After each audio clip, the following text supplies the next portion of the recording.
na souci ya kuaméliorer ba condition de vie ya ba électeur na ye, plus précisément ya population ya Kinshasa, capitale ya République démocratique du Congo. Noko boyeba ke Fondation Levi Mbuta Sangupamba bakitaki mokolo ya dimanche oyo na avenue Nzoko na commune ya Kimantseke pona kosala mobange na salongo na ndenge ya defwa te oyo zalaki dirige na ye moko président na yango Honorable Levi Mbuta. Kobanda na boulevard Lumumba kino na kabini Mbau, bana ya Fondation Levi Mbuta basalaki mosala ya kosakana te bakanivo, bazalaki kokombola kobimisa salite na kata bakanivo popo na bango balobi ke bazali déterminé pe engagé pona kosala misala nyonso ya prévenir ba risque ya inondation, ko favoriser environnement moko ezala plus propre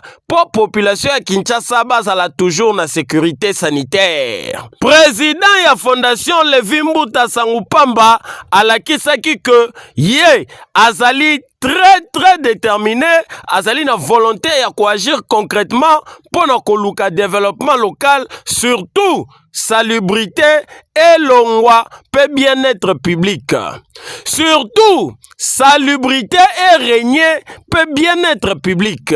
Asengaki na population ya Kimantseke mingi ya avenue Nzoko ba soutenir Fondation Oyo, surtout bazala uni na simana yango, bazala solidaire pona koluka ko construire avenir moko meilleur. Na souci na wana en tout cas biso pete simio papa. Pour tout faire ma place, pour gagner la difficulté ma place. Ba moto konyo kama moyen de transport il arrive na passe. Ya semeza to mona misala na misu. Eza maloba te. Misala pena merci papa. Aumela azala pena. Sepeli na papa Levi Mbuta ne loko asali po na route ya Nzoko.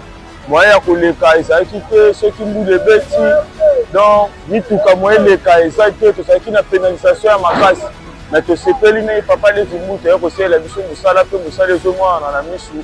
En tout cas vraiment papa tosengi yo merci nzambe abakisela oyo ebele mpe osala ebele mpo mikondo tosepela bolingo ya biso bana tiani makasi mpe aza na bolingo ya route Nzoko ayebisi biso Nzoko ezotongama me ayosala biso elembo moko ya kokunda nanu mabanga po ete mituka eleka na kimia nzela oyo bozomona bamituka kutu ezobaluka bamotoka ezokoya me na nzela oyo batie mabanga toma makambo ekoli malamu merci na papa toza reconnaissant Nzambe abakisele mikolo lisusu asuka awa te me akontinue toujours na kosala makambo ya minene ebike aza mpona biso moko aza mwana ndako akokende mosika te soso ya mboka maki na ye tozolia yango me yango ani abwaki yango na zamba ake bato ake na boyende ezalaka. En tout cas félicitations na Fondation Levi Mbuta Sangupamba oyo bazali kosala mosala oyo ebongi na population, surtout que ezali na ba propre moyen na bango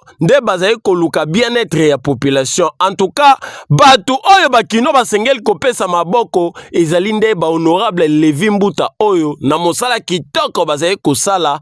En tout cas bana ya Kimantseke pe bana ya Kinshasa la capitale balobi oui na Fondation Levi Mbuta toujours na sima na bino.